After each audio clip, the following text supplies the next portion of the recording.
ஒரு ஊரில் ஒரு மன்னர் இருந்தார். ஒரு நாள் அவருடைய அரசவைக்கு ஒரு ஓவியன் வந்தான். அவன் சீனா தேசத்திலிருந்து வந்தவன், தாவோ சிந்தனையாளன்.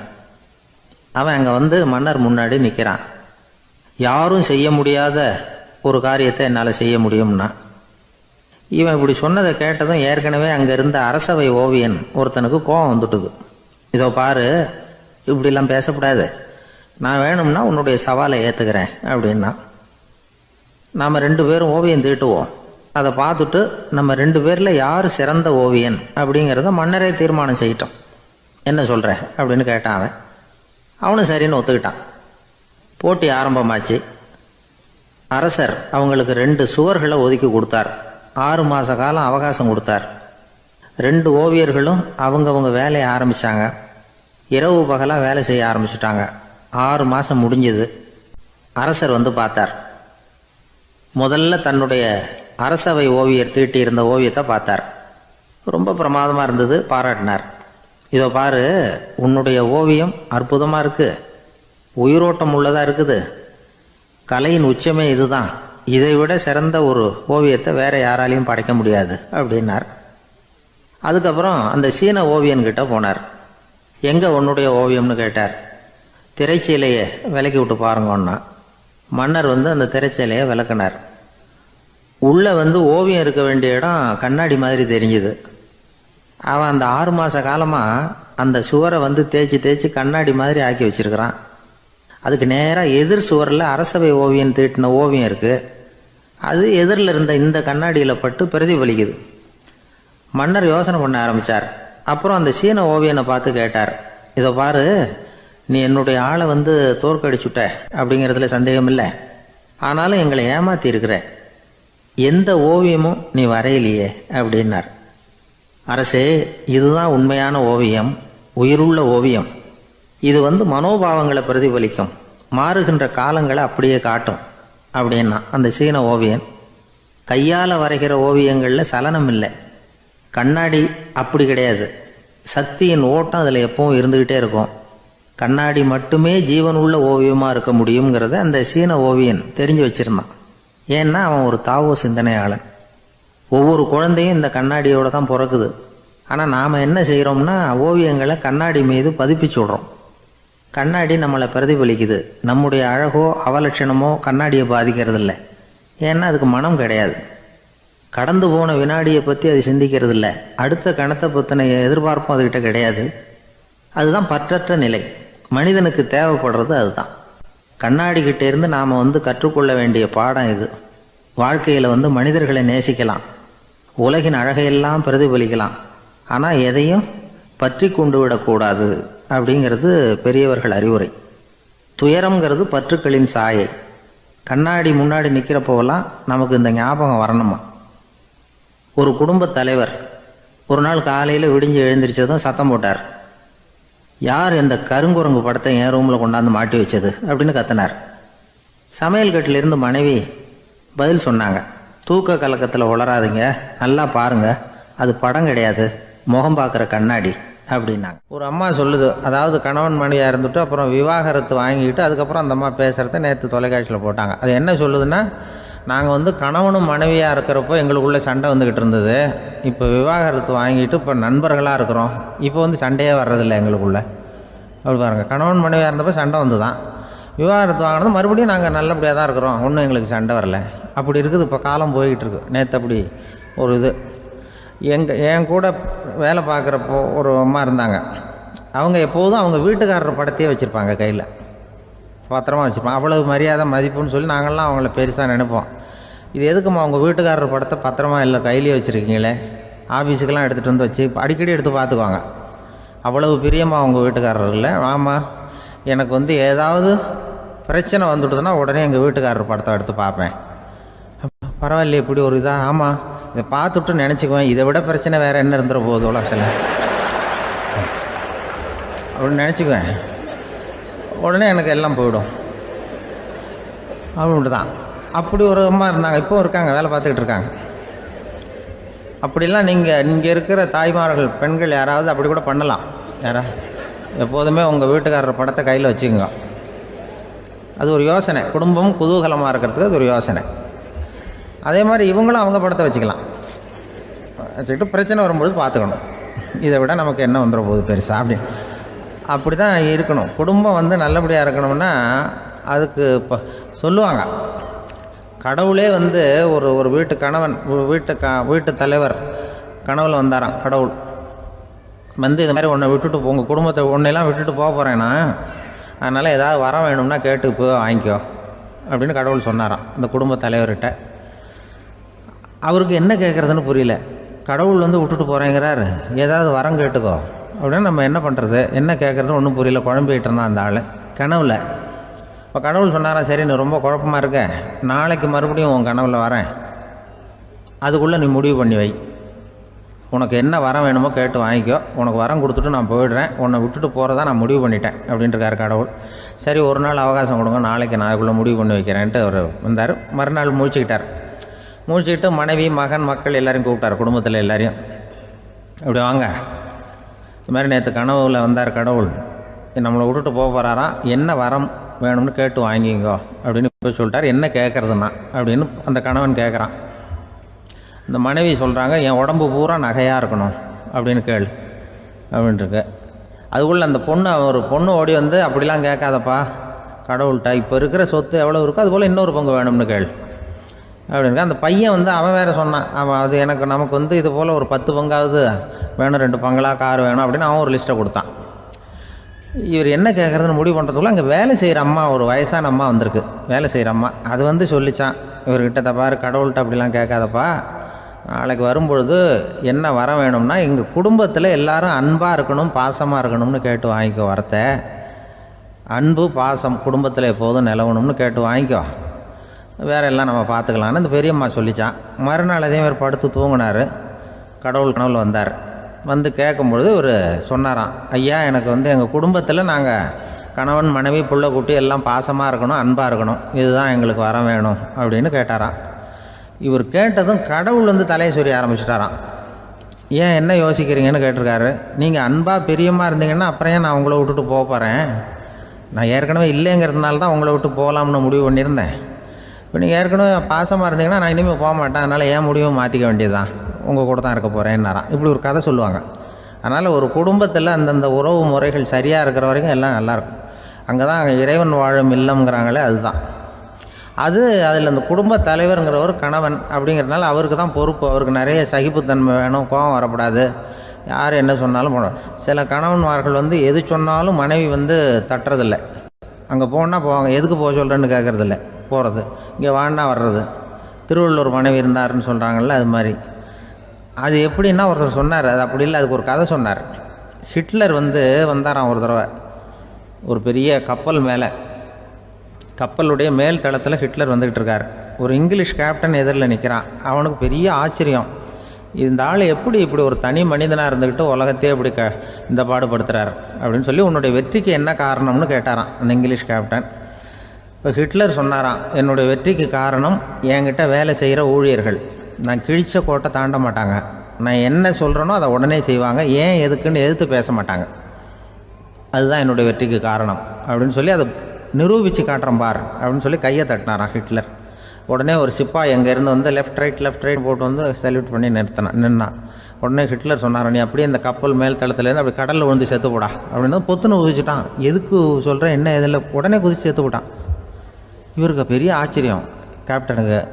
ஹிட்லர் சொன்னார், இதுதான் என்னுடைய வெற்றிக்கு காரணம், தப்பார் இன்னொருத்தனை கூப்பிட்றேன் அப்படின்னு தட்டினா இந்த பக்கத்துலேருந்து ஒருத்தன் வந்தான், லெஃப்ட் ரைட் வந்து நின்னா, நீ இப்படி குதிச்சு செத்து போடா அப்படின்னு பொத்துன்னு குதிச்சுட்டான். எதுக்கு போக சொல்கிறீங்கன்னு ஒன்றுமே கேட்கல, குதினா உடனே குதிச்சுட்டான்.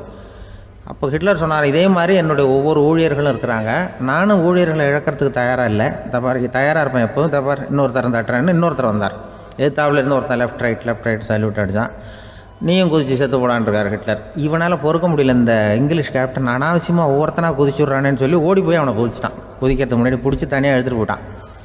தனியாக எழுத்துட்டு போய் அந்த சிப்பாய்கிட்ட கேட்டாரான் அந்த இங்கிலீஷ் கேப்டன், ஏன்ப்பா அந்த ஆள் குதிக்க சொல்கிறான்னா நீ ஏன் எதுக்குன்னு கேட்குறது இல்லையா, உடனே குதித்து செத்து போகிறீங்களே, இதெல்லாம் என்ன அநியாயம் அப்படின்ட்டுருக்கான் அந்த இங்கிலீஷ் கேப்டன் கையை பிடிச்சிக்கிட்டு. உடனே அந்த சிப்பாய்க்கு கோவம் வந்துட்டு தான், உடையா கையை, இவன்ட்ட வேலை பார்க்குறத விட உழுந்து செத்து போகலான்னு நான் குதிக்கிறான்.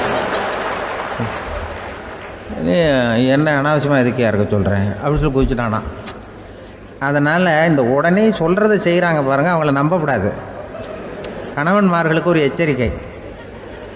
சொல்கிறத உடனே செஞ்சுருவாங்க மனைவி. நீ அங்கே போனால் போங்க, வரணும் அது ஹிட்லர் மாதிரி நினைக்கிறாங்கன்னு அர்த்தம். இதுகிட்ட பேசிக்கிட்டு இருக்கிறத விட சொல்கிறத செஞ்சுட்டு போடுவோமே. அப்படி சமாளிக்கிற கணவன்மார்கள் உண்டு. குடும்பத்தில் அப்படிலாம் இருந்து சமாளிக்கிறாங்க. ஊரில் ஒரு மன்னர் இருந்தார். அவர் பக்கத்து தேசத்து மேலே படையெடுக்கணும்னு நினச்சிக்கிட்டு இருந்தார். அதையும் தன்னுடைய நாட்டோட சேர்த்துக்கணுங்கிற ஆசை. எப்போ படையெடுக்கலாம்னு யோசிச்சுக்கிட்டு இருந்தார்.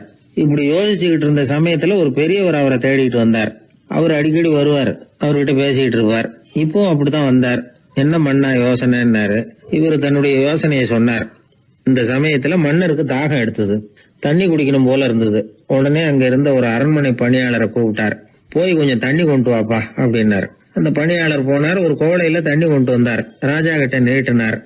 ராஜா அதை வாங்கி குடிக்கிறதுக்காக வாய்கிட்ட கொண்டுட்டு போனார். அந்த நேரம் பார்த்து மன்னா கொஞ்சம் பொறுங்கன்னார் இந்த பெரியவர். ஆவலோட குடிக்க போன மன்னர் அப்படியே நிறுத்திக்கிட்டு பெரியவரை பார்த்தார். இப்ப அந்த பெரியவர் சொன்னார், மன்னா இப்ப உங்களை விட வலிமை உள்ள ஒரு சக்தி உங்களுக்கு தண்ணி கொடுக்க மறுத்துடுதுன்னு வைங்க, உங்களை குடிக்க விடாம தடுத்துடுது அப்படின்னா இப்ப இந்த ஒரு கோவள தண்ணீரை என்ன விலை கொடுத்து வாங்குவீங்க அப்படின்னு கேட்டார். இப்போ எனக்கு இருக்கிற தாகத்துக்கு என்னுடைய அரசாங்கத்துல பாதியையாவது கொடுத்து இந்த தண்ணியை வாங்கறதுக்கு தயங்க மாட்டேன்னார் அவர்.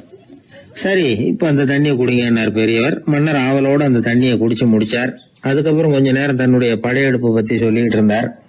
கொஞ்ச நேரம் கழிச்சு மறுபடியும் இந்த பெரியவர் கேட்டார், மன்னா இப்போ நீங்க ஒரு கோவள தண்ணீரை குடிச்சு முடிச்சுட்டீங்க. இப்ப அந்த தண்ணீர் உங்க உடம்பு விட்டு வெளியில வரக்கூடிய பாதை அடப்பட்டு போச்சு அப்படின்னு வச்சுங்க, அதை வெளியேற்றுவதற்காக நீங்க எவ்வளவு செலவழிப்பீங்க அப்படின்னு கேட்டார். மன்னர் யோசனை பண்ணார். அப்படி ஒரு நிலைமை ஏற்பட்டு போச்சுன்னா என்னுடைய அரசாங்கம் பூராவையும் அதுக்கு ஈடா தர்றதுக்கு கூட தயங்க மாட்டேன்னார். இப்ப அந்த பெரியவர் சொன்னார், எந்த அரசாங்கத்தின் மதிப்பு ஒரு கோவள தண்ணீர் அளவுக்கு கூட இல்லையோ அந்த அரசாங்கத்தை அடையணுங்கிற பேராசையில மனிதர்கள் தங்களுடைய சகோதரர்கள் கூடவே சண்டை போட்டுக்கிறாங்களே, அதுல ஏதாவது அர்த்தம் இருக்குதா அப்படின்னாராம். மன்னருக்கு இப்பதான் அர்த்தம் புரிஞ்சுதான். மனசுல தெளிவு உண்டாச்சு. தன் மனசுக்குள்ள உண்டான வெறிய விரட்டி அடிச்சு விட்டார். அதுக்கப்புறம் நிம்மதியா ஆட்சி புரிஞ்சார். இப்படி ஒரு கதை. உயிருக்கு என்ன விலை கொஞ்சம் யோசனை பண்ணி பாருங்க. ஆனா அது இப்ப எவ்வளவு மலிவா போயிட்டுது, அதையும் யோசனை பண்ணி பாருங்களேன். ஆசை பேராசையா மாறுது, அப்புறம் அது வெறியா ஆகுது, அதுக்கப்புறம் பைத்தியம் பிடிக்குது. இந்த காலத்து மனிதர்களுக்கு 2 விதமான பைத்தியம் பிடிச்சிருக்கிறதாக ஒரு பெரியவர் சொல்றார். ஒன்னு பணம், இன்னொன்னு அதிகாரம். இதெல்லாம் எவ்வளவு காலத்துக்கு நீடிக்கும்? ஒரு சர்வாதிகார நாட்டுல 3 பேர் ஜெயில இருட்டு அறையில பேசிக்கிட்டு இருக்கிறாங்க. நீ எப்படி இந்த ஜெயிலுக்கு வந்த அப்படின்னு ஒருத்தர் கேட்டாராம்.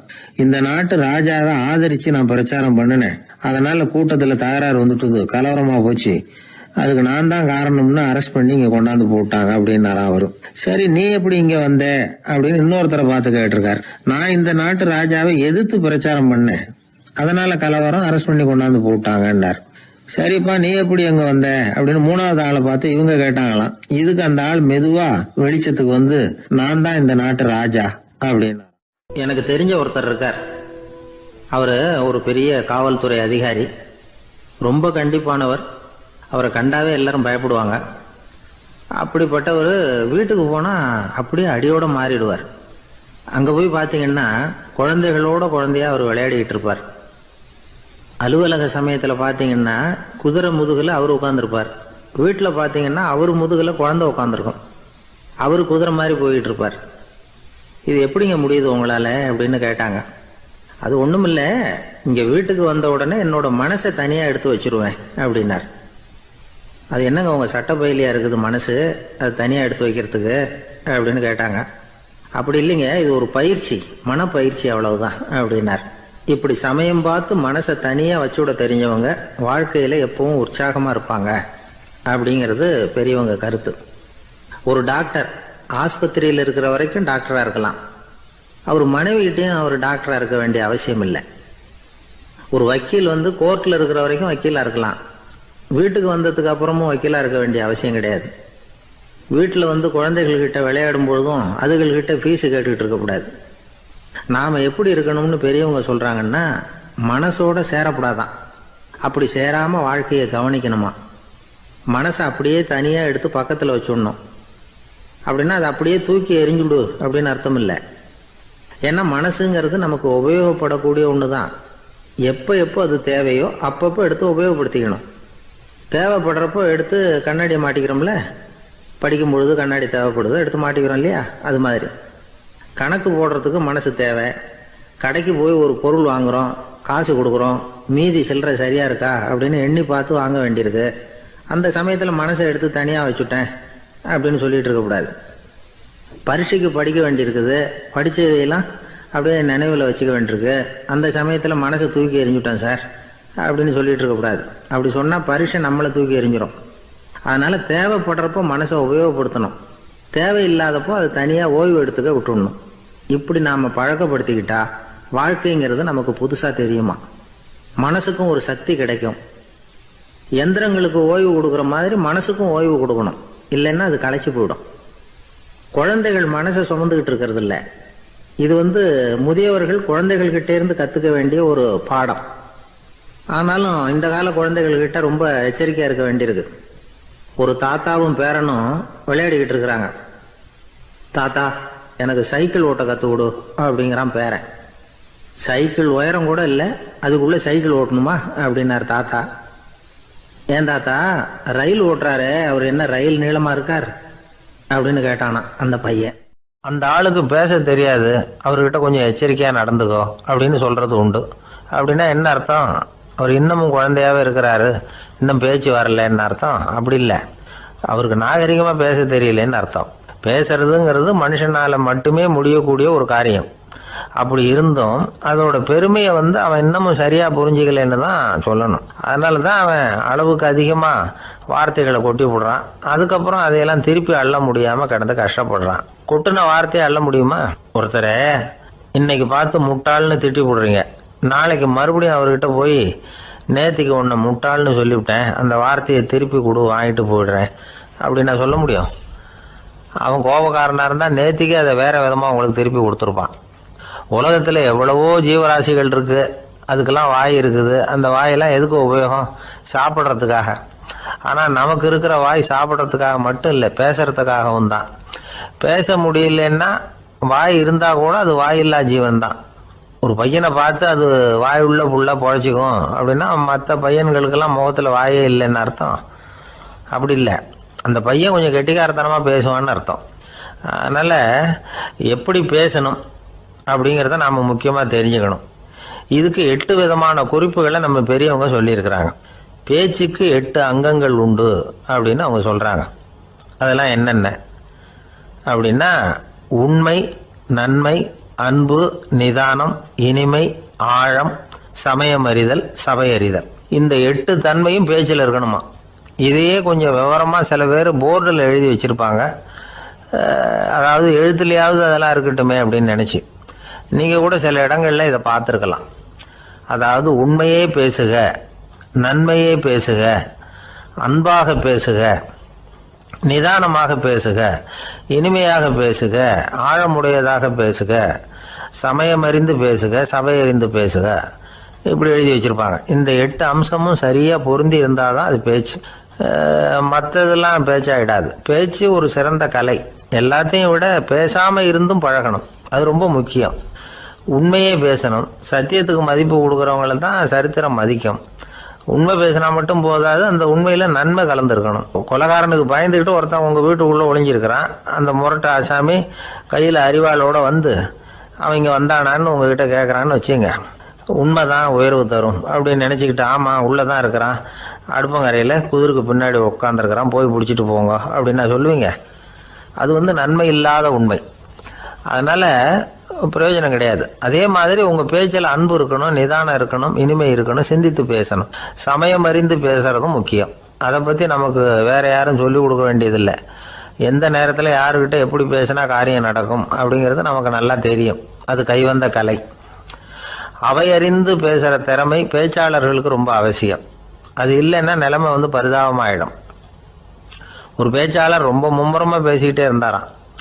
ரொம்ப நேரம் நிறுத்தவே இல்லை, பேசிக்கிட்டே இருக்கிறார். சபையில் இருந்தவங்கெல்லாம் ஒவ்வொருத்தரும் எழுந்திரிச்சு போய்கிட்டே இருக்கிறாங்க. கடைசியில் 2 பேர் தான் அக்கறையாக பேசுகிறவரை கவனிச்சுட்டு உட்காந்துருந்தாங்களாம். மேடையில் பேசிக்கிட்டு இருந்தவர் அவங்கள பார்த்து சொன்னாராம், எனக்கு கூட்டம் முக்கியம் இல்லை, எவ்வளவு பேர் என் பேச்சை கேட்குறாங்க அப்படிங்கிறது முக்கியம் இல்லை, நீங்கள் 2 பேராவது ஊக்கமாக என்னை கவனிச்சுக்கிட்டு உட்காந்துருக்குறீங்க, அது போதும், உங்களுக்காகவே நான் பேசிக்கிட்டு இருக்கிறேன் அப்படின்னார். இதை கேட்டதும் உட்காந்துருந்த 2 பேரில் ஒருத்தர் எழுந்திருச்சு, அப்படி இல்லைங்க, நாங்கள் 2 பேரும் நீங்கள் பேசி முடித்த உடனே தொடர்ந்து பேச வேண்டிய ஆளுங்க, அதுக்காக தான் காத்துக்கிட்டு இருக்கிறோம், சீக்கிரம் முடிங்க அப்படின்னாங்களாம். காஞ்சிபுரத்தில் பல்லவ ராஜா ஒரு கோவில் கட்டினார், கைலாசநாதர் கோவில். அதுக்கு கும்பாபிஷேகம் பண்ணுறதுக்கு ஒரு நாள் குறிப்பிட்டு அதுக்கு வேண்டிய ஏற்பாடுகள்லாம் பண்ணினார். முதல் காரியமாக கடவுளை வேண்டிக்கிட்டார், நீங்கள் இந்த கும்பாபிஷேகத்துக்கு நேரில் வந்து கலந்துக்கணும்னார். கடவுள் அந்த ராஜா கனவுல வந்தார், நீ கும்பாபிஷேகம் வச்சிருக்கிற அதே நாளில் அதே நேரத்தில் எனக்கு இன்னொரு ஊரில் ஒரு கும்பாபிஷேகம் இருக்குது, அதுக்கு போக வேண்டியிருக்கு. அதாவது திருநின்ற ஊரில் என்னுடைய பக்தர் ஒருத்தர், அவரும் ஒரு கோயில் கட்டி கும்பாபிஷேகம் செய்கிறார், நான் அதுக்கு போக வேண்டியிருக்கு, அதனால் உன்னுடைய தேதியை நீ மாற்றி வச்சுக்கோ அப்படின்னார். கடவுள் தான் எங்கேயும் இருக்கிறவராச்சே, அவர் நினச்சா 2 இடத்துலையும் இருந்து கோயில் கும்பாபிஷேகத்தை நடத்த முடியாதா? ஏன் அப்படி செய்யலை? அது ஒரு முக்கியமான காரணத்துக்காக தான். திருநின்ற ஊரில் இருந்த பூசலாருங்கிற அந்த அடியாரின் பெருமையை இந்த உலகத்துக்கு எடுத்து காட்டணுங்கிறதுக்காகத்தான் கடவுள் அந்த ராஜா கிட்ட அப்படி சொன்னார். சரி, அந்த அடியார் அப்படி என்னதான் பெருசாக கோயில் கட்டி விட்டார்? ராஜா கட்டின கோயிலை விட பெருசா? அவர் கட்டினது கருங்கல்லாலேயோ மண்ணாலேயோ மரத்தாலேயோ இல்லை, அவர் கட்டின கோயில் வேறு மாதிரி. அது மனசால கட்டின கோயில், மனசுக்குள்ளே இருக்கிற கோவில், மனக்கோவில். அந்த அடியார் தன்னோட மனசுக்குள்ளே மாசக்கணக்காக ஒவ்வொரு கல்லாக சேர்த்து கட்டின கோவில். இந்த விஷயம் ராஜாவுக்கு தெரியாது. அவர் என்ன நினச்சுட்டாரு, அது நாம் கட்டின கற்கோயிலை விட ரொம்ப பெருசாக இருக்கும் போல இருக்கு அப்படின்னு நினச்சிட்டார். சரி, அப்பேற்பட்ட அந்த கோயிலை தரிசனம் பண்ணிவிட்டு வருவோம் அப்படின்னு நினச்சி ராஜா திருநின்ற ஊருக்கு போகிறார். அங்கே போய் பார்த்தா கோயிலையும் காணும், ஒன்றையும் காணும். கடைசியில் பூசலார் கட்டின மனக்கோவில் தான் அதுங்கிறத அவர் புரிஞ்சுக்கிறார். உடனே அந்த அடியாரின் காலில் விழுந்து வணங்குறார். அவரோ, இது மனசால முயன்ற கோவில், இதுக்கு இத்தனை பெருமையா அப்படின்னு ஆச்சரியப்படுறார். இதில் ஆச்சரியப்படுறதுக்கு ஒன்றும் இல்லை, ஆண்டவன் விரும்புறது அகபக்தியையே தவிர புற தோற்றங்களே அல்ல. இதை நாம் புரிஞ்சுக்கிட்டோம்னா நமக்குள்ள எந்த வேறுபாடுகளும் வர்றதுக்கு வழியே இல்லை. இன்னொரு ராஜா இருந்தார், அவர் ஆண்டவனுக்கு படைக்கிறதுக்காக ஒரு தார் நல்ல செவ்வாழைப்பழமாக எடுத்துக்கிட்டு போகணும்னு நினச்சார். அதனால் முத நாளே அதை வாங்கிட்டு வர சொன்னார் வேலைக்காரங்கிட்ட. வேலைக்காரன் போனால் கடைத்தெருவில் ஒரு தார் பழம் வாங்கினா, வர்ற வழியில் அவன் குடிசை, அப்படியே எட்டி பார்த்துட்டு போவோமேன்னு நினச்சான். போனான், அங்கே இவனோட குழந்தை பாவம் பசியால் கத்திக்கிட்டு இருக்கு. இவன் பார்த்தான், இவ்வளவு பெரிய தாரில் ஒரு 2 பழம் எடுத்தா தெரியவா போகுது அப்படின்னு நினச்சி ஒரு 2 பழத்தை பிச்சு அந்த குழந்தைகிட்ட கொடுத்தான். அது அதை வாங்கி வயிறார சாப்பிட்டுது, பசி அடங்குச்சு, விளையாட போயிட்டுது. இவன் அதுக்கப்புறம் வாழைப்பழத்தை எடுத்துக்கிட்டு அரண்மனைக்கு வந்தான். 2 பழம் பிச்சிருக்கிறது ராஜாவுக்கு தெரிஞ்சு போச்சு. இவன் உண்மையை சொல்லிவிட்டான். உடனே ராஜா, கடவுளுக்கு படைக்க வேண்டிய பொருளை குழந்தை எச்சில் பண்ண விட்டுருக்கியே அப்படின்னு சொல்லி அவனை கட்டி வச்சு சாட்டையால் அடித்தார் பாவம். மறுநாள் பழத்தை கோயிலுக்கு எடுத்துகிட்டு போனார், கடவுள் முன்னாடி வச்சார். கடவுள் கண்ணை திறந்து பார்த்தார், பழம்லாம் அழுகி இருக்குது. என்ன இது அழுகி போன பழம் அப்படின்னார். ராஜா முழிச்சார், நல்லா தானே இருந்தது அப்படின்னு நினச்சார். அப்போ கடவுள் அந்த ராஜா கிட்ட சொன்னாராம், இதை பாருப்பா, இந்த தாரில் 2 பழம் தான் நல்ல பழம், அந்த 2 பழங்களையும் நேற்றுக்கே நான் சாப்பிட்டுட்டேன் அப்படின்னாராம். அப்போ தான் ராஜாவுக்கு புரிஞ்சுது, ஏழை குழந்தையின் பசியை தீர்க்கறதுக்காக உதவுன அந்த 2 பழம்தான் இறைவன் சாப்பிட்ட பழம்னு. இறைவன் இருக்கிற இடம் எது? இதுதான். இதில் ஒரு பெரிய நீதிபதி இருந்தார், சென்னையில் உண்மையாக நடந்தது. சென்னையில் ரொம்ப காலத்துக்கு முன்னாடி காந்தி இருந்த காலத்தில் சென்னையில் ஒரு நீதிபதி, அவர் ஒரு நாள் கோர்ட்லாம் விட்டு ரொம்ப கஷ்டப்பட்டு ராத்திரி சும்மா போய் உடனே வீட்டுக்கு வரல. கோர்ட்டினுடைய நடவடிக்கை முடிஞ்சு வீட்டுக்கு வராமல் போய் எங்கெங்கேயோ போய் சுற்றிவிட்டு அந்த நண்பர்களோடு அப்படி உல்லாசமாக அப்படி கொண்டாடிவிட்டு ராத்திரிக்கு வந்திருக்கிறாரு வீட்டுக்கு 1 மணிக்கு. அப்போ அந்த வயசான அம்மா வாசல்லையே காத்துக்கிட்டு இருக்கு. உள்ளே போச்சு நீதிபதி, இன்னும் சேரலேன்னு வாசல்லையே நின்றுட்டு இருந்துதான். அப்போ அது வந்த உடனே பலார்னு அரைஞ்சி விட்டாங்களாம் அந்த அம்மா. ஏன்டா அவ்வளோ தூரம் எங்கே போனேன்? என்ன தான் நீதிபதியாக இருந்தாலும் அவங்களுக்கு உள்ள தானே, பலார்னு அரைஞ்சி விட்டாங்க. உடனே அவர் கலங்கி போய் அழுதாராம். மறுநாள் கேட்டிருக்காங்க அந்த பக்கத்தில் இருந்தவங்க, ஏன் நீ பெரிய நீதிபதி, பெரிய பதவியில் இருக்க, அதனால் உன்னை அவங்க அம்மா அடிச்சிட்டாங்கன்னு அழுதியா அப்படின்னு கேட்டாங்களாம். அப்போ அவர் சொன்னாராம் நீதிபதி, இல்லை நான் வந்து இது மாதிரி எங்கள் அம்மாக்கிட்ட அடிக்கடி அடி வாங்குவேன். எப்போதும் அவங்க அடிக்கிற அடி பலமாக விழும். இப்போ அவங்க அடித்தது எனக்கு வலிக்கவே இல்லை. அந்த அளவுக்கு அவங்களுக்கு வயசாகிட்டுதே, பலம் குறைஞ்சிட்டுதேன்னு நினச்சி அழுதேன் அப்படின்னு இருக்காராம். அதுதான் புள்ள அம்மா பேரில் உள்ள பாசங்கிறது. இதே போல் நான் சொன்னது மாதிரி முன்னாடி இவர் ஒரு இறைநேச செல்வர் ஒருத்தர் இருந்தார். ஒரு அம்மா வந்து எனக்கு அப்பா தண்ணி கொடுப்பா அப்படின்ட்டு படுக்கையில் இருந்த அம்மா. இவர் ஏதோ படிச்சுக்கிட்டு இருந்தவர், ஒரு சின்ன இளைஞர் உடனே ஓடி போய் ஒரு குவளையில் தண்ணி எடுத்துகிட்டு போய் அம்மாவுக்கு முன்னாடி நிற்கிறார். முன்ன அந்த அம்மா அதுக்குள்ளே தூங்கி போச்சு. இவர் அந்த தண்ணியை வச்சுக்கிட்டு அவர் பாட்டு நிற்கிறார். விடிஞ்சு போச்சு. விடிகிற சமயத்தில் அந்த அம்மா முடிச்சு பார்க்குது, பையன் தண்ணியோட கையில் வச்சுட்டு நிற்கிறார். ஏம்மா என்னப்பா நீ ராத்திரி பூரா தண்ணியோடு நின்றுட்டு இருக்கிறியா எனக்கா அப்படின்னு. அப்பா அவர் சொன்னாராம், ஆமாம்மா ராத்திரி தண்ணி தாகமாக இருக்குன்னு கேட்டிங்க, உடனே தண்ணி கொண்டு வந்துட்டேன். ஓடி வந்து பார்க்கும்பொழுது நீங்கள் தூங்கிக்கிட்டு இருந்தீங்க. தூங்கிட்டு இருக்கும்பொழுது உங்களை எழுப்ப வேண்டாம், தூக்கத்தை கெடுக்க வேண்டாம்னு நான் நினச்சேன். அதனால் எழுப்பலை. தூக்கம் முழிக்கிற சமயத்தில் உடனே தாகமாக இருக்கும், தண்ணி குடிக்கணும்னு ஆசைப்படுவீங்க, அதனால் தண்ணியை பக்கத்துலேயே வச்சுட்டு நிற்கிறேன் அப்படின்னு அந்த இளைஞர் சொன்னாராம். அப்படியே கட்டி பிடிச்சிட்டு நீ பிற்காலத்தில் பெரிய அறிஞராக வருவேன்னு சொல்லி அந்த அம்மா வரணும்னு சொல்லி இறைவனை வேண்டாங்களாம். அவர் தான் இஸ்லாமிய மார்க்கத்தில், தீன் மார்க்கத்தில் பெரிய ஆளானது. அதாவது ஷர்புதீன் யாஹ்யான்னு ஒருத்தர், அவர் பெரிய இஸ்லாமிய பேரறிஞராக வந்தார். இப்படி அம்மா பேரில் பாசமாக உள்ளவங்கள்லாம் இருந்தாங்க நிறையா. அப்படி அந்த குடும்பத்தில் வந்து அந்த பாசம் நேசம் எவ்வளவு இருக்கோ அவ்வளவுக்கு அவர்கள் உயர்வார்கள்ங்கிறது தான் நம்முடைய பெரிய இதெல்லாம் பெரியவங்கள்லாம் சொல்லியிருக்கிறது அதுதான். அதனால தான் அந்த கணவனுடைய பங்கு என்ன, மனைவியினுடைய பங்கு என்ன, பிள்ளைகளுடைய பங்கு என்னங்கிறத பற்றி ரொம்ப விவரமாக சொல்கிறதுக்காக தான் அதை பற்றி நாம் சிந்திக்க வேண்டிய நேரம் இதுங்கிறதுனால தான். கணவனுக்கு வந்து இது வந்துடக்கூடாது, அதாவது கோபம் வரக்கூடாது, நிதானம் வேணும் அப்படின்லாம் சொல்லுவாங்க. நிதானம், கணவன் வந்து கோபப்படக்கூடாதுமா.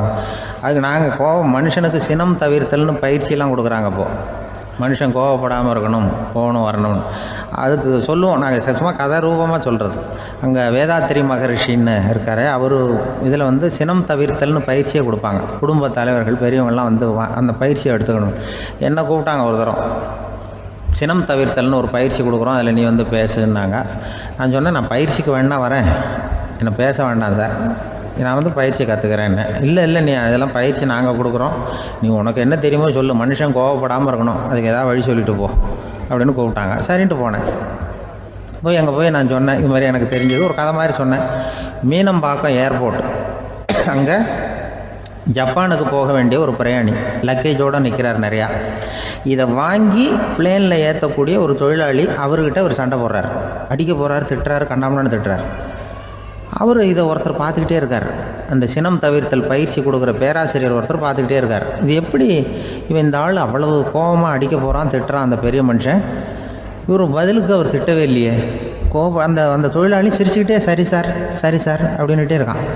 இவர் லக்கேஜை வாங்கி பிளேனில் ஏற்றுற தொழிலாளி இப்போ கண்ணாவுடனே அடிக்க போகிறான், திட்டுறான், முகம் செவந்து போச்சு. இவருக்கு என்ன ஆச்சரியம்னா, இந்த ஆள் இவ்வளவு கோவப்படுறான், அதை வாங்கி அந்த தொழிலாளி கொஞ்சம் கூட முகத்தில் கோபமே படலையே, சிரித்த முகத்தோடு இருக்கானே, இவன் வந்து நமக்கு பயிற்சி வகுப்பு எடுக்கலாம் போல இருக்க அப்படின்னு இவர் நினச்சிட்டார். ரொம்ப நேரம் அவர் கத்திக்கிட்டு இருந்தார். சரி சார்ன்ட்டு அதை வாங்கிட்டு அவர் போயிட்டார். போனதுக்கப்புறம் அவர் இந்த ஆள் அப்புறம் பிளேன் வந்தது, ஏறி அவர் போயிட்டார், ஜப்பானுக்கு போயிட்டார். அதுக்கப்புறம் இந்த சினம் தவிர்த்தல் பேராசிரியர் ஓடி போய் அந்த தொழிலாளியை பிடிச்சி கொண்டு வந்தார். இந்த பாருப்பா, நான் வந்து காலையிலேருந்து பார்த்துக்கிட்டு இருக்கேன், அந்த ஆள் உன்னை அடிக்க வந்தான், திட்ட வந்தான், இவ்வளவு கோவப்படுறான், உனக்கு பதிலுக்கு நீ கோவமே படலையே, உனக்கு கோவமே வராதா, அது எப்படி நீ சினம் தவிர்க்கிறது, எப்படி உனக்கு கோவமே வரலையா அப்படின்னு கேட்டிருக்கார். அப்போ அந்த தொழிலாளி சொன்னாராம், அப்படி இல்லை சார், மனுஷன்னு பிறந்தால் கோவம் படாமல் இருக்க முடியாது, எல்லாருக்கும் கோவம் வரும், அது அவங்கவுங்க வழியில் டீல் பண்ணுவாங்க, நான் அதை என் வழியில் டீல் பண்ணேன், அவ்வளோதான். அப்போ அவர் திட்டும் பொழுது உனக்கு கோபம் வந்ததுதானே? வந்தது சார். அப்போ அது எப்படி டீல் பண்ணேன்னு கேட்டிருக்காரு. அப்போ இவன் சொன்னான், நான் ஒன்றும் இல்லை சார், அந்த பிரயாணி வந்து இப்போ ஜப்பானுக்கு போயிட்டுருக்கார், அவர் லக்கேஜெலாம் அமெரிக்கா போயிட்டுருக்கு,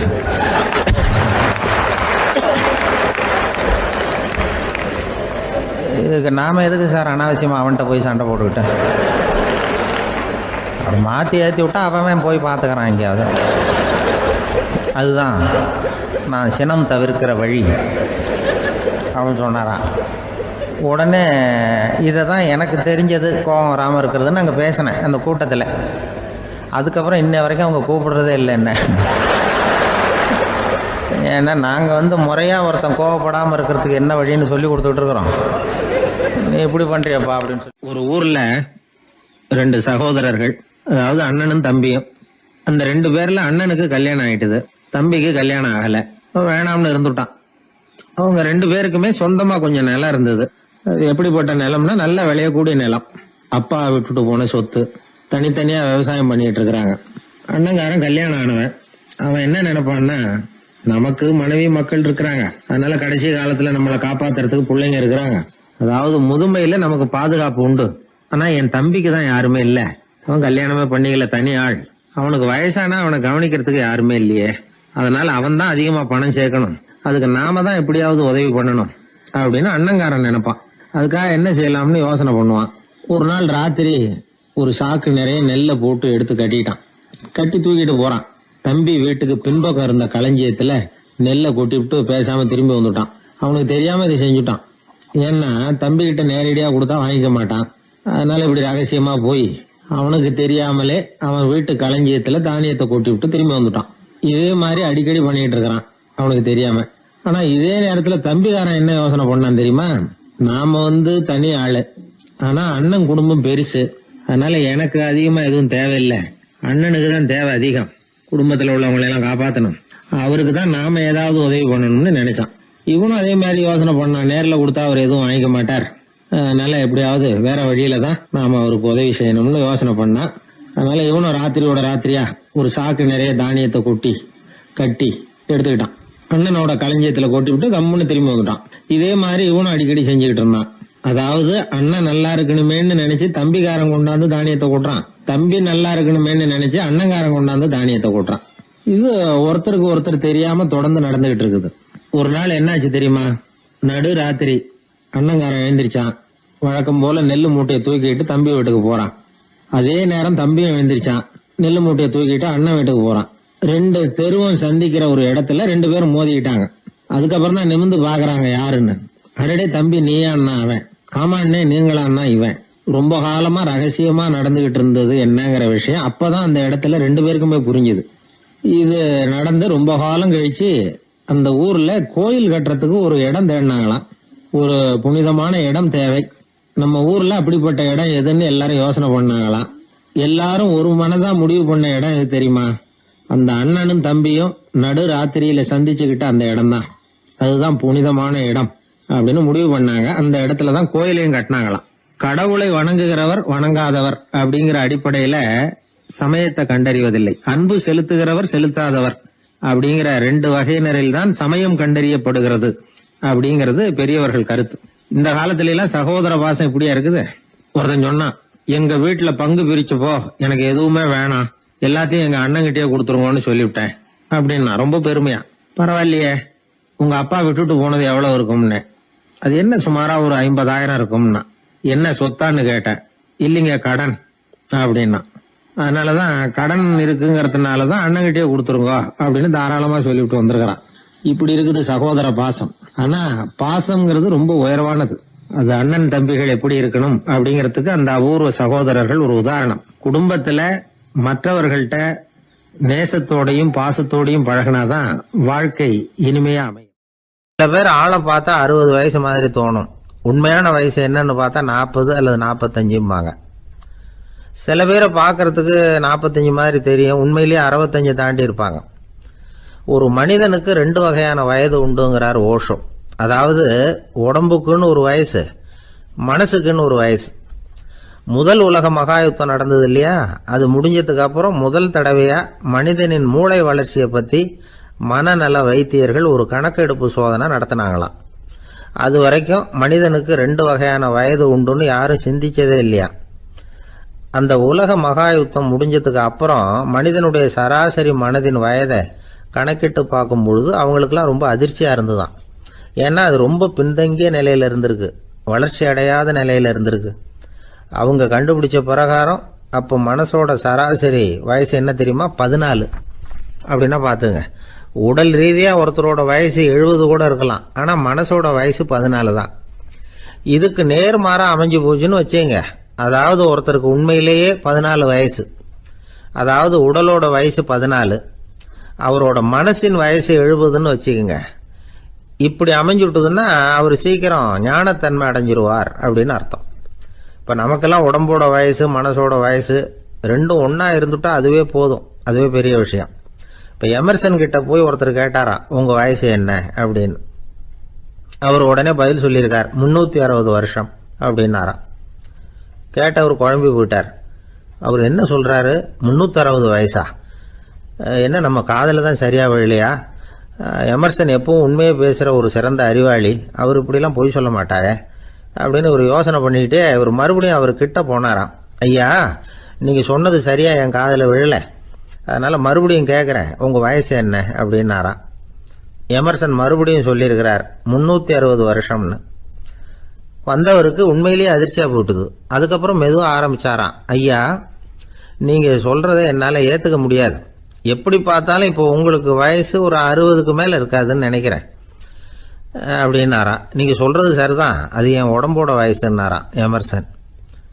அப்படின்னா ஏற்கனவே நீங்கள் சொன்னது அப்படின்னு கேட்டிருக்காரு, அது என் மனசோட வயசு அப்படின்னாராம். நம்மளை பொறுத்த வரைக்கும் அறிவு தூசு படிஞ்சிருக்கு, அது மாதிரியே அன்பும் மாசுபட்டிருக்கு. இது ரெண்டையும் சுத்தம் பண்ண வேண்டியிருக்குது. அப்போ தான் நாம் சரியான வயசில் வாழ முடியும். ஒரு ஆசாமி இருக்கிறார், அவருக்கு உடம்போட வயசு அதிகம், மனசோட வயசு ரொம்ப குறைச்சல், குழந்தை மாதிரி. அவர் ஒரு ஆஸ்பத்திரியில் படுத்திருக்கிறார். நர்சம்மா எல்லாருக்கும் மருந்து கொடுத்துட்டு போகிறாங்க. கொஞ்ச நேரம் கழித்து திரும்பி வந்தாங்க. அப்போ இவர் அந்த அம்மாவை கூப்பிட்டு சொல்கிறார், இதை பாருங்கள் சிஸ்டர், நீங்கள் எல்லாருக்கும் சின்ன சின்ன மாத்திரையாக கொடுத்துட்டு எனக்கு மட்டும் நீளமான மாத்திரையாக கொடுத்துட்டீங்க. முழுங்கிறதுக்கு ரொம்ப கஷ்டமாக போச்சு. இனிமேல் எனக்கும் சின்ன மாத்திரையாக கொடுங்க சிஸ்டர் அப்படின்னாராம். அந்த அம்மா உடனே அதிர்ச்சியாகி தலையில் அடிச்சுக்கிட்டாங்களாம். நான் கஷ்டப்பட்டு மாத்திரையை முழுங்கினத்துக்கு நீங்கள் ஏமா தலையில் தட்டிக்கிறீங்க அப்படின்னு கேட்டிருக்காரு இவர். இதுக்கு அவங்க சொல்லியிருக்கிறாங்க, நான் உங்களுக்கு கொடுத்துட்டு போனது மாத்திரை இல்லைங்க, அது தெர்மாமீட்டர் அப்படின்னாங்களாம். இந்த உலகத்தில் எல்லாருக்கும் மகிழ்ச்சி தரக்கூடிய ஒரு பொருள் எது? இது ஒரு முக்கியமான கேள்வி. இந்த கேள்விக்கு பொருத்தமான ஒரு பதிலை உங்களால் சொல்ல முடியுமா? அதாவது கொஞ்சம் யோசித்து பார்த்தா பணம்னு சொல்லலாமா? இப்போ கையில் காசு இல்லாதவங்ககிட்ட ஒரு 10 ரூபாயை கொடுத்தா அது அவனுக்கு சந்தோஷத்தை கொடுக்கும். ஏற்கனவே வருமான வரி பிரச்சனையில் சிக்கி இருக்கிறவர்கிட்ட இன்னும் கொஞ்சம் பணம் இருந்தாங்கன்னு சொல்லி கொடுத்தோம்னா அது அவருக்கு சங்கடத்தை தான் கொடுக்கும். அதனால் அந்த கேள்விக்கு பணம்ங்கிறது பொருத்தமான பதிலாக இருக்க முடியாது. கேள்வி என்னன்னா, இந்த உலகத்தில் எல்லாருக்கும் மகிழ்ச்சி தரக்கூடிய ஒரு பொருள் எது? சரி, இனிப்புன்னு சொல்லலாமா? ஏன்னா எல்லாருக்கும் இனிக்க தானே செய்யும். அதுலேயும் ஒரு சிக்கல் இருக்குது. சர்க்கரை வியாதிக்காரங்களுக்கு அது என்ன சந்தோஷத்தையாக கொடுக்கும்? ஆக எல்லாருக்கும் வேறுபாடு எதுவும் இல்லாமல் மகிழ்ச்சியை கொடுக்கக்கூடியது வேற ஏதோ ஒன்று இருக்குது. அது என்னன்னு கண்டுபிடிக்கணும். அதுதான் இன்னைக்கு தகவல். இப்போ அதை கண்டுபிடிக்கணும்னா இந்த கதையை கேட்கணும். அது என்ன கதைன்னா, ஒரு ஊரில் ஒரு ராஜா இருந்தார். அவருக்கும் இதே சந்தேகம் வந்துட்டுது. அதாவது எல்லாருக்கும் இன்பம் தரக்கூடிய பொருள் எது அப்படின்னு.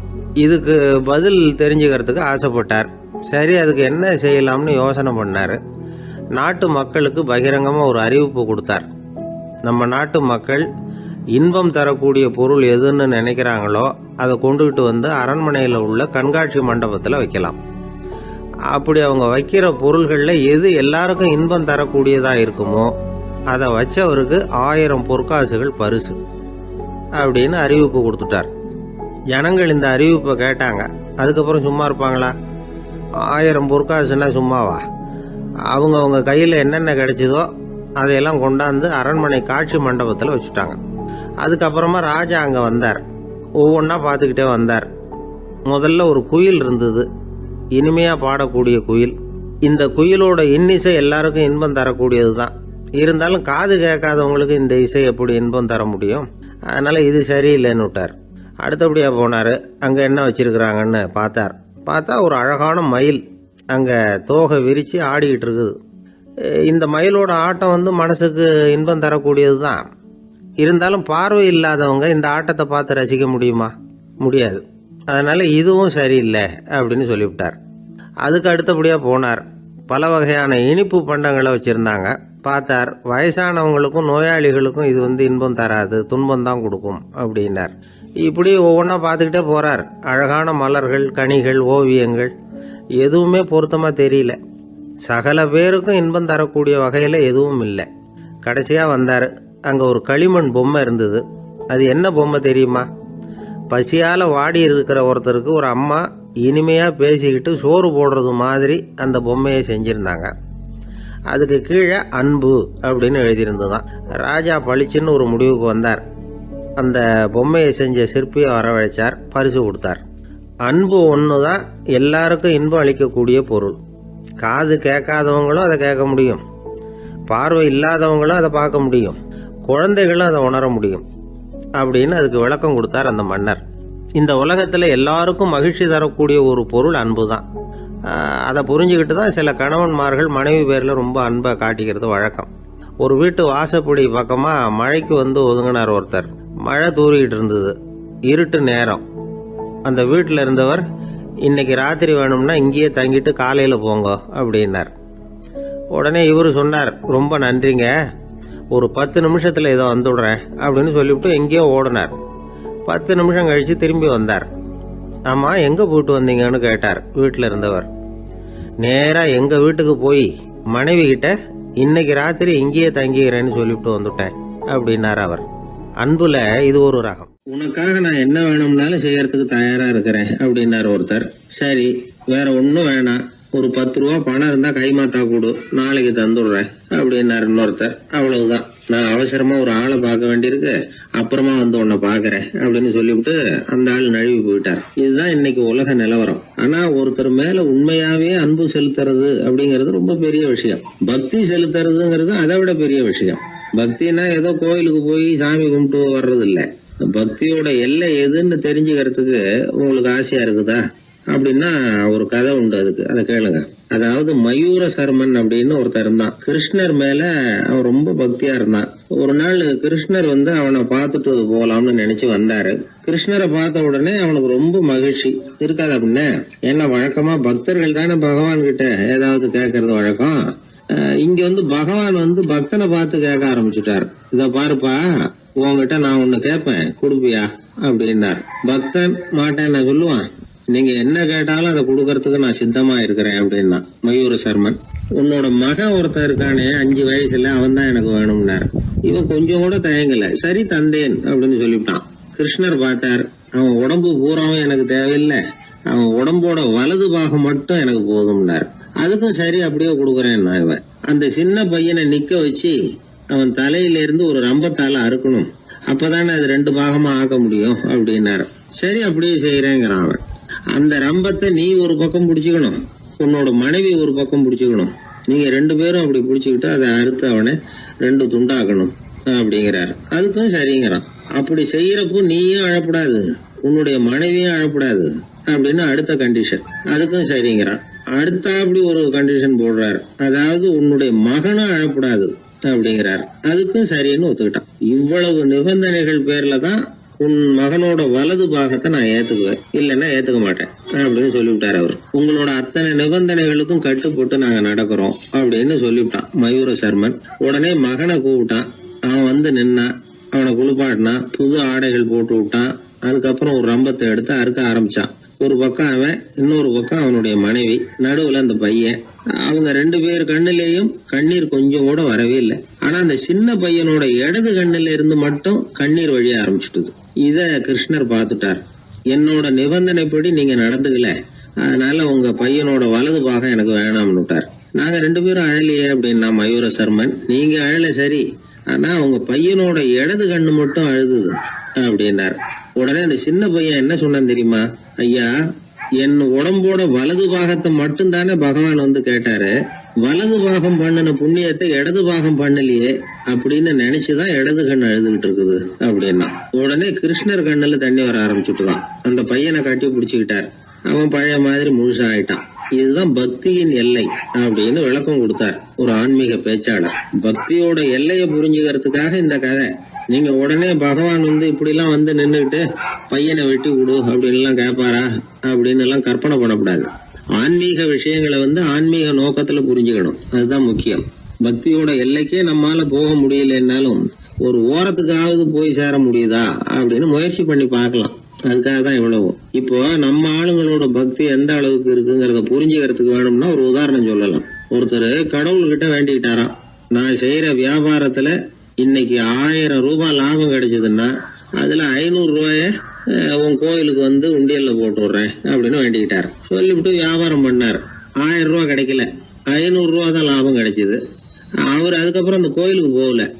ஏங்க, கிடைச்ச 500ல பாதியை உண்டியல்ல போட்டு விடுறது தானே நியாயம் அப்படின்னு கேட்டாங்க. அதுக்கு அவர் முறைச்சி பார்க்குறார்.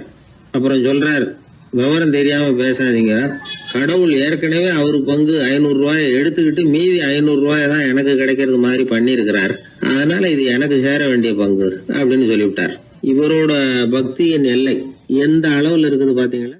ஒரு பெரிய இடத்து பொண்ணு, நிறைய படிச்சிருக்கிறா, பட்டங்கள் எல்லாம் வாங்கியிருக்கிறா, வேலைக்கு எதுக்கும் போகல, அதுக்கு அவசியமும் இல்லை, வசதியான குடும்பம்.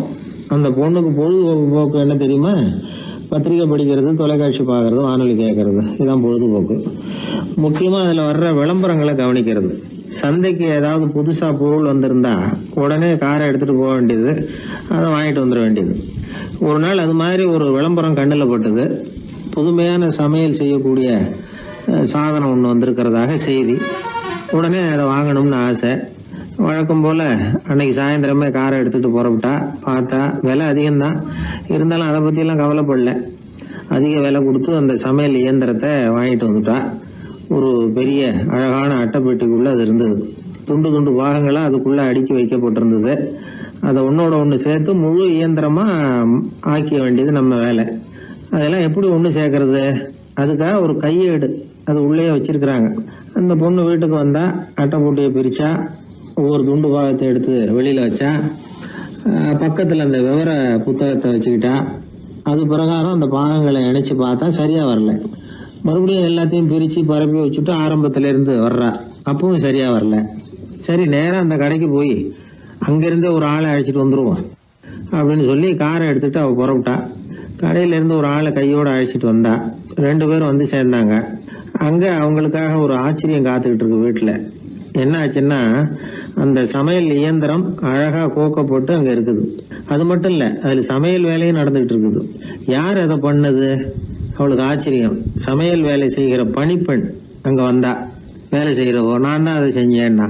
அந்த பொண்ணுக்கு படிக்க தெரியாது, பள்ளிக்கூடத்துக்கே போனதில்லை, சமைக்க தெரியும், அவ்வளவுதான்.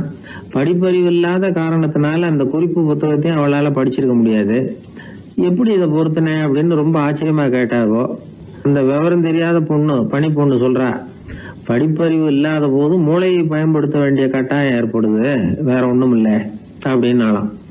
படிப்பு மூலமா அறிவை சேகரிச்சுக்கலாம், புத்திசாலித்தனத்தை சேகரிக்க முடியாது. தகவல் அறிவுங்கிறது ஞானம் ஆகாதது அப்படின்னு சொல்லுவாங்க. அதுதான் இதுல முக்கியம். நம்மளும் ஒருத்தன் ரயில்ல பிரயாணம் பண்ணா, ராத்திரி பூரா பயணம், முடிஞ்சதும் பார்த்தா அவன் பொட்டியை காணல, யாரை திருடிட்டு போட்டாங்க. அதுக்காக இவன் கவலைப்படணும்ல, கவலைப்படல, சிரிச்சுக்கிட்டு இருக்கிறான். எதிரில் இருந்தவர் கேட்டார், ஏங்க பெட்டியை அவனோ எடுத்துட்டு போட்டானே, அதுக்காக கவலைப்படலையா நீங்க அப்படின்னாரு. நான் எதுக்காக கவலைப்படணும், அதோட சாவி என்கிட்ட தானே இருக்கு அப்படின்னு நானா. இவன் என்னுடைய நண்பர் ஒருத்தர், அவர் விரல்ல நகமே இருக்காது. என்ன காரணம்னு நினைக்கிறீங்க? எல்லாத்தையும் அவரே கடிச்சு துப்பிடுவார். அப்படி ஒரு பழக்கம். சின்ன குழந்தைகள் வந்து நகம் கடிக்குது, விரல் சூப்புது. இதுக்கு என்ன காரணம் தெரியுமா? குழந்தைகள் மனசுல ஏற்படக்கூடிய ஒருவித பாதுகாப்பின்மை, இன்செக்யூரிட்டி, அல்லது தான் வந்து சரியா கவனிக்கப்படல அப்படிங்கிற எண்ணத்தோட வெளிப்பாடு தான் அது அப்படிங்கிறாங்க டாக்டர்கள். சில இடங்கள்ல 2வது குழந்தை பிறந்த உடனே பெரியவர்கள் கவனம் வந்து முதல் குழந்தைகிட்ட இருந்து கொஞ்சம் விலகி 2வது குழந்தைகிட்ட போயிடும். அந்த சமயத்துல முதல் குழந்தைக்கு இந்த பழக்கம் ஏற்படுறதுக்கு வாய்ப்பு உண்டா. சில குடும்பங்கள்ல கணவன் மனைவி 2 பேருமே வேலைக்கு போறவங்களா இருப்பாங்க. குழந்தை வந்து ரொம்ப நேரத்துக்கு பெத்தவங்களை பிரிஞ்சு இருக்க வேண்டிய சூழ்நிலை இருக்கும். குழந்தை ஒரு பாதுகாப்பின்மையை உணர ஆரம்பிக்கும். இந்த பழக்கம் வந்துடும். அதனால ஒரு குழந்தைக்கு தான் வந்து ஒதுக்கப்படுறோம் அப்படிங்கிற நினைப்பு வராம பாத்துக்கணும். வளர்ந்த குழந்தைகளும் நகம் கடிக்கும். வயசானவங்க கிட்டையும் இந்த பழக்கம் இருக்கும். இது வந்து ஒரு மனச்சிதைவின் வெளிப்பாடு அப்படிங்கிறாங்க மனநல நிபுணர்கள். அம்மா அப்பா திட்டினாலும் சரி, அல்லது ஆசிரியர் திட்டினாலும் சரி, இந்த பழக்கம் வந்துடும். நாம தவறு பண்ணிட்டோம் அப்படிங்கிற நினைப்பு வர்ற சமயம் நகம் கடிக்க ஆரம்பிச்சிருவோம். ஏதோ ஒண்ணு அடையணும் அப்படின்னு நினைக்கிறோம், அதை அடைய முடியல. இப்படி ஒரு ஏக்கம் வர்ற சமயத்திலேயும் சில பேர் நகத்தை கடிக்க ஆரம்பிச்சிருவாங்க. ஒரு பெரிய அதிகாரி, தனியார் நிறுவனத்துல வேலை பார்க்கிறவரு, அவரு டென்ஷனா ஆயிட்டாருன்னா உடனே அறைக்கு அதை சாத்தி விடுவாங்களாம். அவரே சாத்திக்குவாராம். அப்படி சாத்திக்கிட்டு உள்ள எதையாவது வெறிச்சு பார்த்துக்கிட்டே நகத்தை கடிக்க ஆரம்பிச்சிருவாராம். இந்த பழக்கம் உலகம் பூரா உண்டு. நகம் கடிக்கிறவங்களை அந்த பழக்கத்திலிருந்து மீட்கிறதுக்கு என்ன வழி அப்படின்னு லண்டன்ல உள்ள அழகியல் நிபுணர்கள் யோசனை பண்ணி பார்த்துருக்குறாங்க. சில ஆய்வுகள் பண்ணி பார்த்தாங்களாம். அவங்க என்ன பண்ணாங்க தெரியுமா? நகம் கடிக்கிற பழக்கம் உள்ளவங்களையெல்லாம் தேடி பிடிச்சாங்க. அவங்களையெல்லாம் 3 பிரிவாக பிரிச்சுக்கிட்டாங்க. ஒரு பிரிவு கிட்ட என்ன சொன்னாங்கன்னா, உங்களுக்கு நகத்தை கடிக்கணுங்கிற நினைப்பு வர்றப்போலாம் டைரி எழுத ஆரம்பிச்சிருங்க அப்படின்னாங்களாம். இன்னொரு பிரிவு கிட்ட உங்களுக்கு அந்த நினைப்பு வர்றப்போலாம் உங்க நகத்துக்கு வண்ணம் பூச ஆரம்பிச்சிருங்க, அழகுபடுத்த ஆரம்பிச்சிருங்க, நெயில் பாலிஷ் போடுறாங்களே அது மாதிரி, அப்படி ஒரு யோசனை சொல்லியிருக்காங்க. 3வது குழுவினர்கிட்ட உங்களுக்கு நகத்தை கடிக்கணுங்கிற எண்ணம் வர்றப்போலாம் விரல்களை இறுக்கமா மூடி வச்சுக்கிட்டு வேற விஷயங்கள்ல கவனம் செலுத்துங்க அப்படின்னு சொன்னாங்களாம். இப்படி 3 வித முயற்சி பண்ணி பார்த்ததுல கடைசியா அவங்க என்ன கண்டுபிடிச்சாங்க தெரியுமா?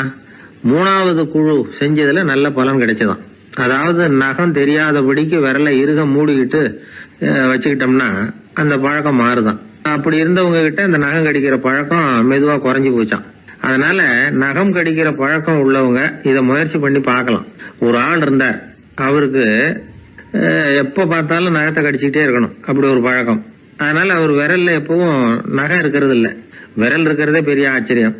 அவருக்கு திடீர்னு உடம்புல அரிப்பு, சொரிஞ்சிக்க முடியல, அரிப்பும் நிக்கல. 1 வாரம் தொடர்ந்து கஷ்டப்பட்டார். கடைசியா ஒரு டாக்டர் கிட்ட ஓடினார். அவர் எல்லாத்தையும் விவரமா கேட்டுக்கிட்டு கடைசியா கொஞ்சம் மாத்திரை கொடுத்து வேலைக்கு ஒண்ணு சாப்பிடு அப்படின்னாராம். இந்த மாத்திரை எதுக்கு டாக்டர்? அரிப்பு நிக்கிறதுக்கா அப்படின்னாராம். இல்ல நகம் வளர்றதுக்காக அப்படின்னாராம் இந்த டாக்டர்.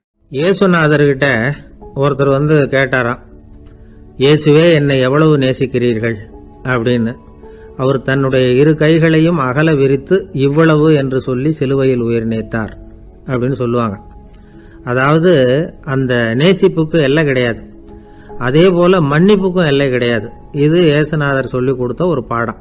இயேசுனுடைய சீடர்கள்ல ஒருத்தன் பீட்டர், அவன் ஒரு நாள் இயேசுநாதர்கிட்ட கேட்டிருக்கான், இயேசுவே நான் என்னுடைய தம்பி கிட்ட அடிக்கடி சண்டை போட்டுக்கிட்டு இருக்கிறேன், என்னுடைய சகோதரன் கூட, அவனை நான் எத்தனை தடவை மன்னிக்கிறது? ஏற்கனவே 7 தடவை அவனை மன்னிச்சுட்டேன் அப்படின்னு சொல்லியிருக்கிறான். அப்போ இயேசு சொன்னாராம், மன்னிக்கிறதுக்கு எத்தனை தடவைங்கிற கணக்கெல்லாம் கிடையாது. எத்தனை தடவை உன்னுடைய சகோதரன் உன்னை கோபப்படுத்துகிறானோ அத்தனை தடவை நீ மன்னிக்கிறதுக்கும் தயாரா இருக்கணும், அதுதான் அப்படின்னு சொன்னாராம். அப்போ இவனுக்கு ஒன்றும் புரியல, இது என்ன அவன் தப்பு பண்ணிக்கிட்டே இருப்பான், நாம மன்னிச்சுக்கிட்டே இருக்கிறதா அப்படிங்கிறது மாதிரி குழப்பமா இருந்திருக்கிறான். அப்போ இயேசுநாதர் தன்னுடைய சீடன் பீட்டர்கிட்ட ஒரு கதை சொன்னாராம். அந்த கதை இன்றைக்கு நாம எல்லாரும் சிந்தித்து பார்க்க வேண்டிய ஒரு கதை. அதாவது மன்னிப்பை விரும்புகிறவர்கள் மன்னிக்கவும் தயாராக இருக்க வேண்டும் அப்படிங்கிறது தான் அந்த கதையினுடைய தத்துவம். அந்த இயேசுநாதர் சொன்ன கதை என்னன்னா, ஒரு மன்னர் இருந்தார். அவர் ஒரு நாள் அரண்மனையில் உட்காந்து கணக்கு வழக்குகள்லாம் பார்த்துக்கிட்டு இருந்தார். நம்ம அரண்மனையிலிருந்து யார் யார் அரசாங்க கடன் வாங்கியிருக்கிறாங்க, யார் யார் திருப்பி செலுத்தி இருக்கிறாங்க அப்படிங்கிற விவரத்தையெல்லாம் பார்த்துக்கிட்டு இருந்தார். அப்போதான் புரிஞ்சுது, அந்த அரண்மனையில் வேலை செய்கிற ஒருத்தனே அரசாங்க கடன் வாங்கியிருக்கிறான். எவ்வளவு? 10,000 பொற்காசுகள் வாங்கியிருக்கான் கடன். இந்த 10,000 பொற்காசுகளை திருப்பி செலுத்தலை அரசாங்கத்துக்கு. இது மன்னர் கவனத்துக்கு வந்தது. உடனே நம்ம அரண்மனையில் இருக்கிறவனே அரசு கடன் வாங்கி திருப்பி செலுத்தாமல் இருக்கான், அவனை கூப்பிட்டு வாங்கன்னு சொல்லி கூப்பிட்டுட்டு வந்தாங்களாம். விசாரிச்சிருக்கிறாங்க, என்னப்பா நீ எவ்வளவு ஒன்று? ஆமாங்க 10,000 பொற்காசுகள் வாங்கியிருக்கிறேன், இன்னும் திருப்பி கட்டலைன்னு இருக்கான். உடனே அவர் மன்னர் சொல்லியிருக்கிறார், நம்ம சட்டத்திட்டப்படி நீ உடனே பணத்தை திருப்பி கட்டிடு. அப்படி உன்னால் கட்ட முடியலன்னா உன்னுடைய வீடு வாசல் சொத்து சுகம் எல்லாத்தையும் விற்று அந்த பணத்தை அரசு கருவூலத்தில் சேர்த்துக்கிறதுக்கு நானே ஏற்பாடு பண்ணிடுறேன் அப்படின்னு அந்த மன்னர் சொன்னாராம். இவன் அப்படியே அதிர்ச்சி ஆகிட்டான், அப்படியே பொத்துன்னு காலில் விழுந்தானா. மன்னா என்னை மன்னிச்சுங்க, என்னால் முடியல, எனக்கு மன்னிப்பு கொடுங்க அப்படின்னு இருக்கான். உடனே அவர் எழுந்திரிச்சு, சரி நீ மன்னிப்பு கேட்டுவிட்ட, அதனால் உன்னை மன்னிக்கிறேன், நீ பணம் கட்ட வேண்டாம் அப்படின்னு சொல்லி அந்த மன்னர் அவனை விட்டுட்டாராம். பணத்தையும் தள்ளுபடி போட்டார், நீ திருப்பி கட்ட வேண்டான்னு. இவனுக்கு ரொம்ப மகிழ்ச்சி, அதனால ரொம்ப உல்லாசமாக வந்துகிட்டு இருக்கிறான். தெருவில் வந்துகிட்டு இருக்கிறப்ப இவங்கிட்ட கடன் வாங்கின ஒருத்தன் எதுக்கு வந்துகிட்டு இருக்கான். அவன் இவங்கிட்ட ஒரு 100 பொற்காசுகள் கடன் வாங்கியிருக்கான். அவன் வந்தான், இவன் போய் அவன் சாட்டையை பிடிச்சிக்கிட்டான், நீ எப்படா என் கடனை திருப்பி கொடுக்க போறேன்னு. அவன் இப்போ முடியல, கொஞ்சம் பொறுத்துக்கா, அப்புறம் தரேன் இருக்கான். அதெல்லாம் முடியாது, நீ கொடுத்து தான் ஆகணும் அப்படின்னு இவன் புடிவமாக சொல்கிறான்.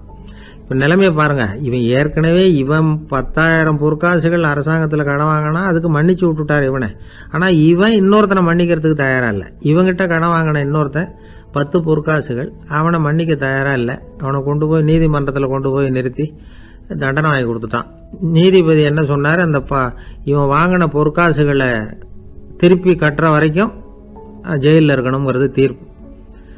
ஆனால் உடனே அரசர் காதில் விழுந்தது.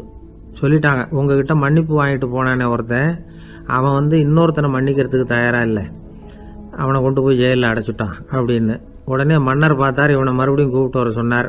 தபாரப்பா, நான் உன்னை மன்னிச்சு விட்டேன், ஆனால் நீ இன்னொருத்தனை மன்னிக்கிறதுக்கு தயாராக இல்லை, அதனால் என்னுடைய தீர்ப்பையும் மாத்துறேன், நீயும் அரசு கடன் தீர்ற வரைக்கும் ஜெயிலில் தான் இருக்கணும் அப்படின்னு சொல்லி ஜெயிலுக்கு அனுப்பிச்சிட்டாராம். இப்படி ஒரு கதையை இயேசுநாதர் தன்னுடைய சீடருக்கு சொன்னதாக ஒரு வரலாறு.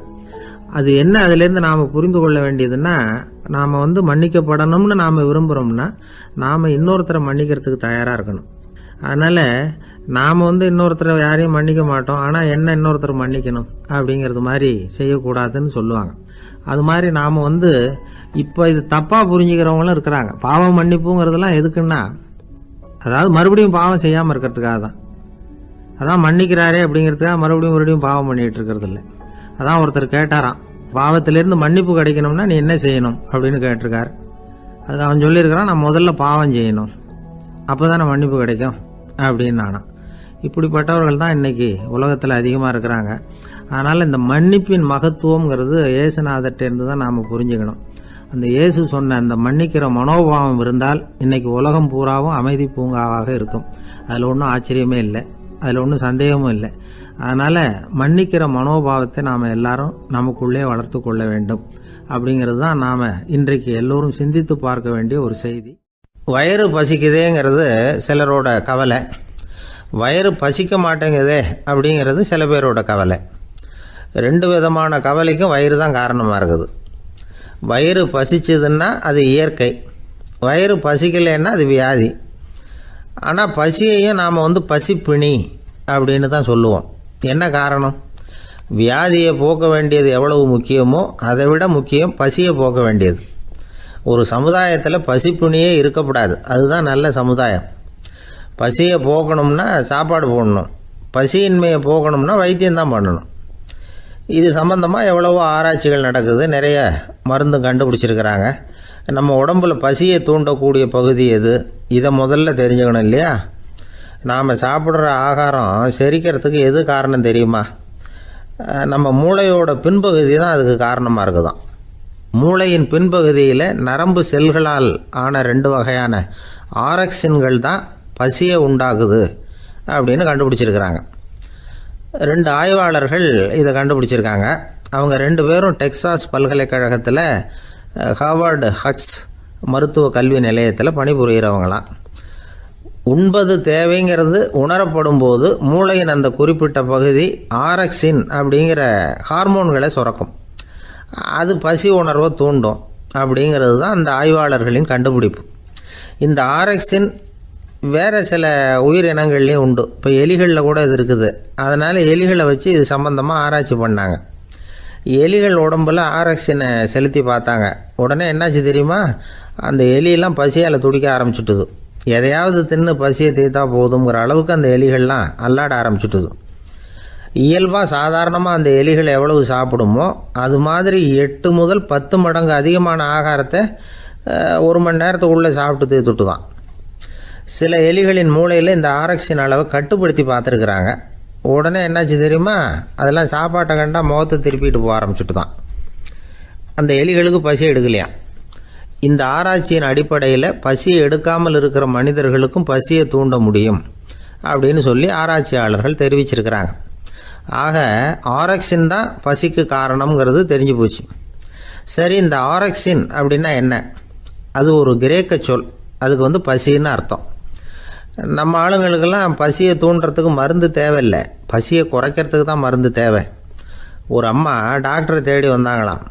டாக்டர், எங்கள் வீட்டுக்காரருக்கு திடீர்னு அகோர பசி, நிறைய சமைச்சு போடுறேன், அவ்வளவையும் சாப்பிட்டுட்டு கீழே கிடக்கிற குப்பை கூலங்களையும் எடுத்து சாப்பிட ஆரம்பிச்சுட்றார், இது என்னன்னு கவனித்து பாருங்கள் அப்படின்னாங்களாம். எவ்வளோ நாளாக அப்படி இருக்குதுன்னு கேட்டிருக்காரு டாக்டர். ஒரு வாரமாக அப்படி இருக்குதுன்னாங்களாம். இவ்வளவு நாளாக ஏன் சும்மா இருந்தீங்க, ஆரம்பத்திலே இங்கே அழைச்சிட்டு வர வேண்டியது தானே அப்படின்னாரான் டாக்டர். அது ஒன்றும் இல்லை டாக்டர், வீடு பூரா சுத்தமாகட்டுமேன்னு பார்த்துக்கிட்டு இருந்தேன் அப்படின்னாங்களாம் அந்த அம்மா. ஒருத்தர் ரொம்ப அவசரமாக போயிட்டு இருந்தார்.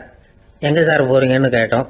எனக்கு வேண்டியப்பட்ட ஒருத்தருக்கு குழந்தை பிறந்திருக்கிறதாக செய்தி வந்திருக்கு, அதுதான் ஆஸ்பத்திரிக்கு போயிட்டுருக்கேன், பார்த்துட்டு வரலாம்னு அப்படின்னார். அப்படின்னா கொஞ்சம் இப்படி உட்காருங்க அப்படின்னோம். சில விவரமெல்லாம் சொல்கிறேன் கேட்டுக்கிட்டு போங்க அப்படின்னோம். உட்காந்தார். அப்புறம் சொல்ல ஆரம்பித்தோம். புதுசாக பிறந்திருக்கிற ஒரு குழந்தைய பார்க்க போகிறதுன்னா அது சாதாரண விஷயம் இல்லை. அதில் ரொம்பவும் கவனமாக நடந்துக்கணும். புது குழந்தைக்கு நோய் சுலபமாக தொற்றும். முக்கியமாக காற்று மூலமாக பரவுகிற நோய்கள் சுலபமாக வந்துடும். அதனால் நமக்கு உடம்பு சரியில்லைன்னா குழந்தைய விட்டு கொஞ்சம் தள்ளியே இருக்கிறது தான் நல்லது. பெரியவங்களை பொறுத்த வரைக்கும் சாதாரணமாக உள்ள ஒரு கிருமி கூட குழந்தைய பொறுத்த வரைக்கும் ரொம்ப மோசமான ஒரு கிருமியாக இருக்கும். சில வெளிநாடுகளில் எப்படி தெரியுமா, பிறந்த குழந்தை தூங்கிக்கிட்டு இருக்கிற ஒரு ரூமுக்கு போகணும்னா போகிறவங்க முகமூடி போட்டுக்கணும், காலணிகளை மாற்றிக்கணும், அவ்வளவு சுத்தமாக உள்ளே போய் பார்த்துட்டு வரணும். பொதுவாக சில ஆஸ்பத்திரிகளில் பார்த்தீங்கன்னா பார்வையாளர்கள் நேரத்தில் விசிட்டிங் ஹவர்ஸ் தாயை விட்டு குழந்தைய தனியாக பிரித்து வச்சுருவாங்க. எதுக்குன்னு நினைக்கிறீங்க? அந்த நேரம் பல பேர் வருவாங்க போவாங்க, அவங்க கை கால் சுத்தமாக இருக்காது. சுத்தம் இல்லாத கைகள் மூலமாக கிருமிகள் பரவும். சுத்தம் இல்லாத கைன்னா மண்ணு தூசி படிஞ்சிருக்கிற கை மட்டும் தான் அர்த்தம் இல்லை. சாலையில் கையை வீசிக்கிட்டு நடந்து வர்றீங்க, குழந்தைய பொறுத்த வரைக்கும் அது கூட சுத்தம் இல்லாத கை தான். தாயை தவிர மற்றவங்க குழந்தைய தூக்காமல் பார்த்துக்கிறது நல்லது. தாய் கூட அளவோட கொஞ்சிறதோடு நிறுத்திக்கணும். புதுசாக ஒரு குழந்தைய பெற்றிருக்கிற பொண்ணுக்கிட்ட மற்ற தாய்மார்கள் ஏதாவது சொல்லிக்கிட்டே இருப்பாங்க. குழந்தைய அப்படி வளர்க்கணும் இப்படி வளர்க்கணும் அப்படின்னு ஏதாவது அட்வைஸ் பண்ணிக்கிட்டே இருப்பாங்க.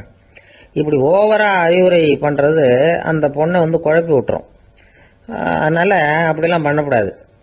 அந்த பெண்ணே ஏதாவது கேட்டால் கூட டாக்டர் சொல்ல வேண்டிய விவரங்களை எல்லாம் நாமே சொல்லிக்கிட்டு இருக்கக்கூடாது. புதுசாக பிறந்திருக்கிற குழந்தைய மட்டும்தான் இப்படி பார்க்கணும்னு இல்லை. ஒரு நோயாளி குழந்தைய பார்க்க போகிறதுனா கூட ரொம்ப எச்சரிக்கையாக தான் நடந்துக்கணும். ஒரு தின்பண்டமோ விளையாட்டு சாமானோ அந்த குழந்தைக்கு நாம் வாங்கிட்டு போகிறதா வச்சுக்குவோம். அதை நேராக கொண்டுகிட்டு போய் அந்த குழந்தைகிட்டே கொடுக்கக்கூடாது. அதோட அப்பா அம்மா கிட்ட ரகசியமாக கொடுக்கலாம். அவங்க முடிவு பண்ணட்டும் குழந்தைகிட்ட அதை கொடுக்கலாமா வேண்டாமாங்கிறத. அவங்களுக்கு தான் தெரியும் அதோட மனசும் உடம்பும். உங்கள் அக்கறையை காட்டுறதா நினச்சிக்கிட்டு குழந்தை வாயில் எதையும் கொண்டுட்டு போய் போடாதீங்க. போகிறப்போ உங்கள் வீட்டு குழந்தையும் அழைச்சிட்டு போகாதீங்க. இது நோயை வாங்கிட்டு வந்துடும், அல்லது புதுசாக ஒரு நோயை அதுக்கிட்ட கொடுத்துட்டு வந்துடும். என்னதான் உங்களுக்கு பழக்கமான குழந்தையா இருந்தால் கூட அதுக்கு விருப்பம் இல்லைன்னா பேசக்கூடாது. அங்கே போய் அவங்க பள்ளிக்கூடத்தை ஞாபகப்படுத்திட்டு இருக்கக்கூடாது. நோயில் இருக்கிறப்ப ஸ்கூலை பற்றி பேச அது விரும்பாது. ஆஸ்பத்திரியை விட்டு வெளியில் புறப்படுறப்போ குழந்தைகிட்ட சொல்லணும்னு அவசியம் இல்லை. அதோட அப்பா அம்மா கிட்ட சொல்லிவிட்டு புறப்பட்டா போதும், குழந்தை கோபிச்சிக்காது.